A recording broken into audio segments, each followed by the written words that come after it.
Assalamualaikum warahmatullahi wabarakatuh. Ahlan wa sahlan calon penghuni syurga. Dalam ajaran Islam, terdapat beberapa golongan yang disebut tidak akan masuk neraka karena amal baik, ketakwaan, dan pengampunan Allah Subhanahu wa Ta'ala.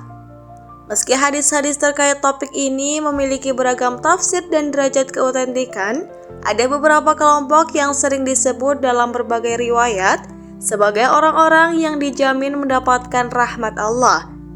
Berikut adalah beberapa golongan yang tidak akan masuk neraka. Yang pertama, orang yang selalu bertaubat atau ahli taubat. Mereka yang selalu memohon ampun kepada Allah atas dosa-dosa mereka dengan ikhlas dan sungguh-sungguh. Taubat yang diterima oleh Allah adalah taubat yang tulus, dan orang yang bertaubat seakan-akan tidak pernah melakukan dosa. Nomor 2 adalah orang yang beriman dan bertakwa. Orang yang menjalani hidupnya dengan keimanan yang kokoh kepada Allah dan senantiasa menjalankan perintahnya serta menjauhi larangannya dengan sepenuh hati, Allah berjanji memberikan balasan berupa syurga bagi orang yang bertakwa. Nomor 3 adalah orang yang menahan amarahnya dan memaafkan kesalahan orang lain. Dalam berbagai hadis, orang yang mampu mengendalikan amarahnya dan memaafkan kesalahan orang lain mendapatkan kedudukan yang tinggi di sisi Allah. Memaafkan adalah salah satu sifat mulia yang sangat dianjurkan dalam Islam. Nomor 4 adalah orang yang mengerjakan amal soleh dengan ikhlas. Mereka yang senantiasa berbuat kebaikan seperti bersedekah, menolong sesama, dan memperjuangkan kebenaran dengan niat yang ikhlas hanya untuk mengharapkan ridho Allah. Keikhlasan dalam amal adalah salah satu kunci untuk mendapatkan rahmat-Nya. Perlu diingat bahwa keputusan akhir tentang siapa yang masuk surga atau neraka sepenuhnya ada di tangan Allah Subhanahu wa Ta'ala. Rahmat dan pengampunan Allah sangatlah luas, dan Dia Maha Pengasih lagi Maha Penyayang. Dalam Islam, amal perbuatan seseorang selama hidupnya di dunia sangat mempengaruhi nasibnya di akhirat, baik berupa ganjaran surga atau siksa neraka. Berikut adalah beberapa contoh amalan yang dapat membawa seseorang ke surga maupun amalan yang dapat menyebabkan seseorang ke neraka. Yang pertama adalah amalan yang membawa ke surga, adalah iman dan tauhid yang kokoh kepada Allah. Keimanan yang benar kepada Allah dan mengikuti ajaran Rasulullah adalah syarat utama untuk masuk surga. Iman yang kuat dan bersih dari syirik atau menyekutukan Allah adalah kunci utama. Barang siapa yang mati dalam keadaan tidak menyekutukan Allah dengan sesuatu apapun, dia akan masuk surga. Hadis riwayat Muslim. Nomor 2 adalah sholat 5 waktu. Sholat merupakan tiang agama dan amalan yang pertama kali dihisab di hari kiamat. Mereka yang menjaga sholat dengan khusyuk dan tepat waktu dijanjikan surga. Sesungguhnya, amalan yang pertama kali dihisab dari seorang hamba pada hari kiamat adalah sholatnya. Hadis riwayat Tirmizi. Nomor 3 adalah berpuasa di bulan Ramadan. Berpuasa adalah salah satu rukun Islam yang membawa keberkahan dan rahmat Allah. Puasa yang dijalankan dengan ikhlas dan sungguh-sungguh dapat menjadi pintu menuju surga. Puasa adalah perisai dari api neraka, seperti perisai di medan perang. Hadis riwayat Ahmad dan Nasa'i. Nomor 4 adalah sedekah dan berbuat baik kepada sesama. Sedekah adalah amalan yang disukai Allah dan Rasulullah banyak menekankan untuk membantu orang yang membutuhkan, baik secara materi maupun tenaga. Siapa yang menafkahkan 2 harta di jalan Allah, dia akan dipanggil dari pintu-pintu surga. Hadis riwayat Bukhari dan Muslim. Nomor 5 adalah memaafkan dan menahan amarah. Orang yang mampu memaafkan kesalahan orang lain dan menahan amarahnya mendapat kedudukan yang tinggi di sisi Allah. Barang siapa yang menahan amarah padahal ia mampu melampiaskannya, maka Allah akan memanggilnya di hadapan makhluk pada hari kiamat dan memberikannya kebebasan memilih bidadari yang dia kehendaki. Hadis riwayat Abu Daud. Yang nomor 6 adalah haji yang mabrur. Haji yang mabrur yaitu haji yang diterima oleh Allah Subhanahu wa Ta'ala, dapat menghapus dosa-dosa dan menjadi jalan menuju surga. Haji yang mabrur itu tidak ada balasan baginya kecuali surga.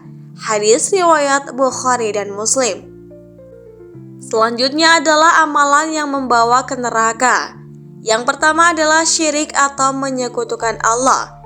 Syirik adalah dosa yang paling besar, dan Allah Subhanahu wa Ta'ala tidak akan mengampuni dosa ini jika tidak bertaubat sebelum wafat. Menyekutukan Allah adalah jalan pasti menuju neraka. Quran Surat Al-Maidah ayat 72 Allah berfirman yang artinya, sesungguhnya barang siapa yang mempersekutukan sesuatu dengan Allah, maka pasti Allah mengharamkan kepadanya surga, dan tempatnya lah adalah neraka. Nomor 2 adalah meninggalkan sholat.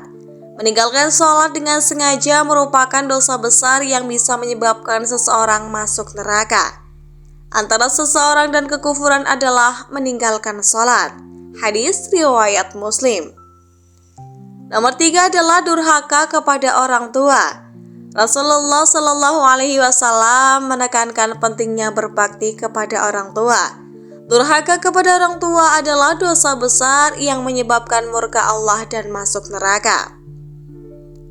Nomor 4, memakan harta anak yatim dengan cara yang zalim.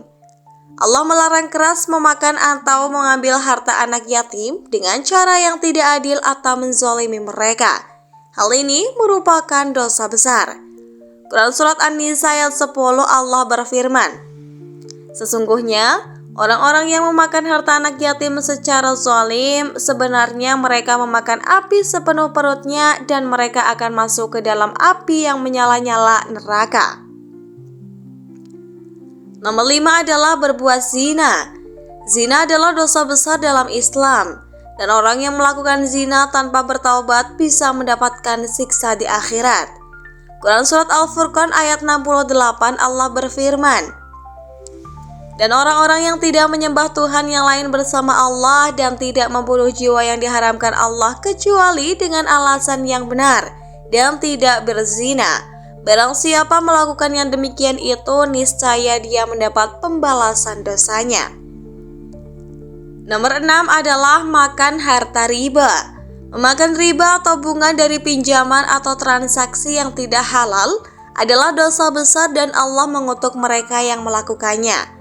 Quran Surat Al-Baqarah ayat 275 Allah berfirman, orang-orang yang memakan atau mengambil riba tidak dapat berdiri melainkan seperti berdirinya orang yang kemasukan syaitan lantaran tekanan penyakit gila.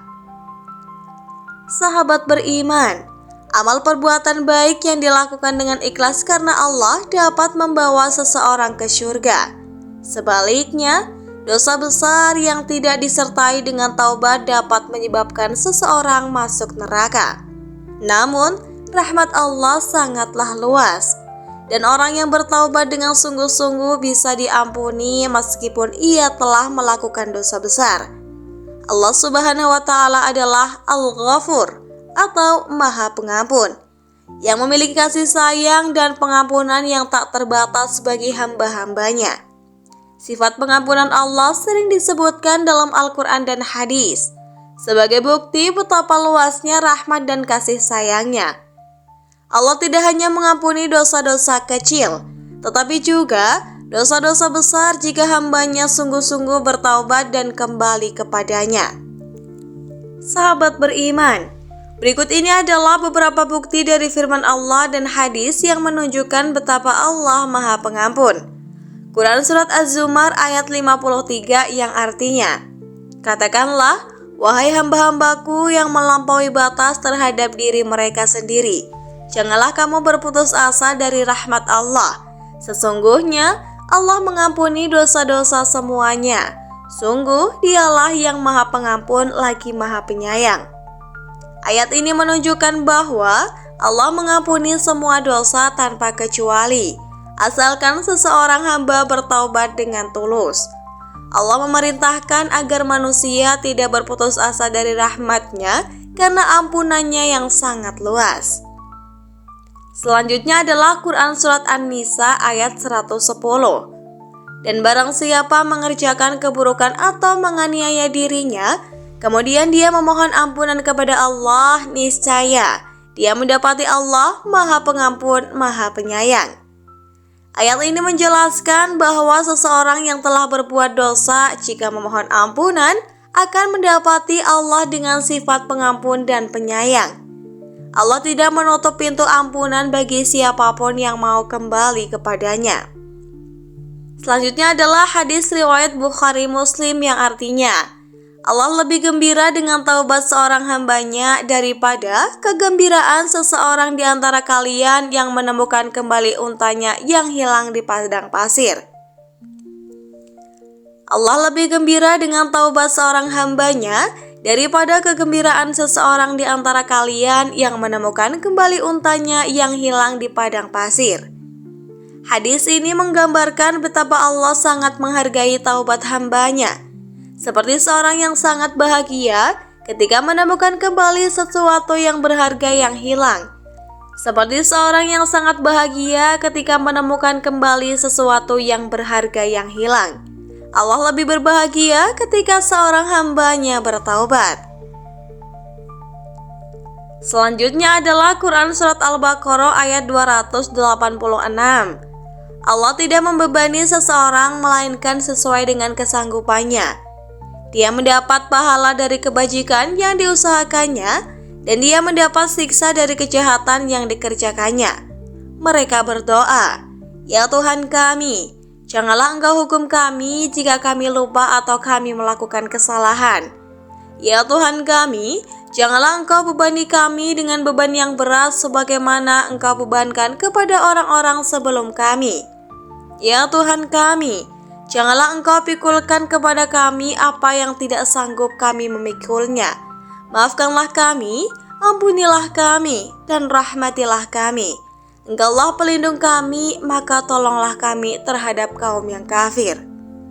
Sahabat beriman, Allah Subhanahu wa Ta'ala adalah Maha Pengampun, dan tidak ada dosa yang terlalu besar untuk diampuni jika seorang hamba bertaubat dengan ikhlas. Allah membuka pintu taubat sepanjang hidup manusia, dan ampunannya mencakup segala dosa, kecuali syirik jika tidak bertaubat sebelum meninggal. Hal ini menunjukkan betapa luasnya rahmat dan kasih sayang Allah, dan betapa Allah sangat ingin mengampuni hamba-hambanya yang bersungguh-sungguh dalam bertaubat. Semoga pembahasan kali ini memberikan manfaat kepada kita semuanya. Jangan lupa untuk like, share, dan komen, dan jangan lupa nantikan video selanjutnya hanya di channel 1001 Doa. Terima kasih dan saya pamit undur diri. Wassalamualaikum warahmatullahi wabarakatuh.